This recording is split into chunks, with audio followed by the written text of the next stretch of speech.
Cette fin, je vous remercie, Monsieur le Président. Je remercie Madame Di Carlo pour son exposé. La parole est maintenant à Monsieur Ramesh Ramasingam. Monsieur le Président, merci de me donner l'occasion de m'exprimer devant le Conseil sur la situation humanitaire en Ukraine. Depuis notre dernière séance d'information le 9 décembre, les souffrances des civils se sont encore aggravées alors que les attaques à grande échelle continuent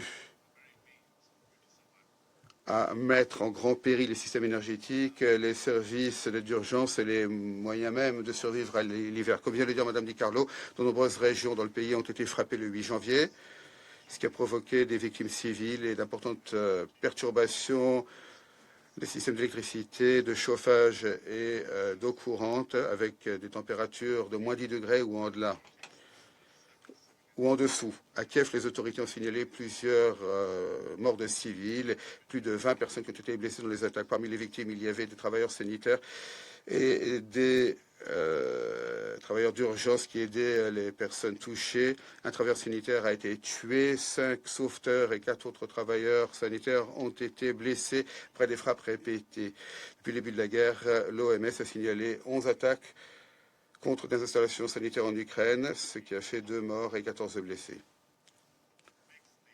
Ce qui rend ces attaques particulièrement dévastatrices, c'est qu'elles mettent à mal les systèmes qui permettent aux civils de survivre pendant l'hiver. Les infrastructures de chauffage, d'électricité et d'eau ont été frappées de manière répétée dans les grands centres urbains, y compris à Kiev, Odessa, Dnipro, Zaporizhzhia et Kryvyi Rih. Et ainsi, des centaines de millions de personnes sont privées d'électricité, de chauffage ou d'eau pendant de longues périodes. Alors que l'hiver devient plus dur, chaque sous-station endommagée, chaque station de pompage, installation de chauffage entraîne des problèmes catastrophiques qui mettent en danger encore plus de vie. À Kryvyi Rih, les familles font fondre de la neige pour pouvoir se laver, faire la cuisine. Elle chauffe également de l'eau à la chandelle. À Kiev, plus de 1200 d'espaces sécurisés fonctionnent et les services d'urgence de l'État et nos partenaires matériels ont créé 68 points de chauffage supplémentaires dans les quartiers touchés, permettant à la population d'avoir des endroits où ils peuvent se réchauffer, charger leur téléphone et contacter leurs proches alors qu'il y a des blackouts. Monsieur le Président, les civils continuent à être évacués dans des conditions dangereuses. La poursuite des hostilités et des frappes répétées sur les zones résidentielles forcent les personnes à fuir les communautés près de la ligne de front. Ces derniers jours, les évacuations se sont poursuivies depuis la région de Donetsk, y compris une proportion élevée d'enfants, de personnes âgées et de personnes à mobilité restreinte. Lorsque ces personnes arrivent dans des zones plus sûres, beaucoup ont besoin de trouver un abri, des soins sanitaires, la protection et de l'aide pour l'hiver. Nos partenaires humanitaires continuent à faire leur travail à chaque fois qu'on leur permet d'avoir accès à ces régions. L'appui d'urgence, y compris du matériel pour les abris, l'aide pour l'hiver, les services sanitaires sont fournis à Kiev et dans d'autres villes touchées. Cependant, l'accès humanitaire reste restreint dans des zones près de la ligne de front en raison des hostilités, des infrastructures endommagées, des restrictions à cause de la sécurité, ce qui retarde ou suspend les opérations quand on a le plus besoin. Pour les civils dans les zones occupées de l'Ukraine, les organisations humanitaires ont des informations limitées concernant les besoins découlant des combats et de l'hiver. La communauté humanitaire est prête à aider les civils qui en ont besoin, où qu'ils se trouvent, y compris dans les zones occupées de l'Ukraine, mais nous devons avoir un accès humanitaire sans entrave et un financement pérenne. Monsieur le Président, alors que les hostilités en Ukraine vont entrer dans leur 5e année, 10,8 millions de personnes en Ukraine ont un besoin urgent d'aide humanitaire.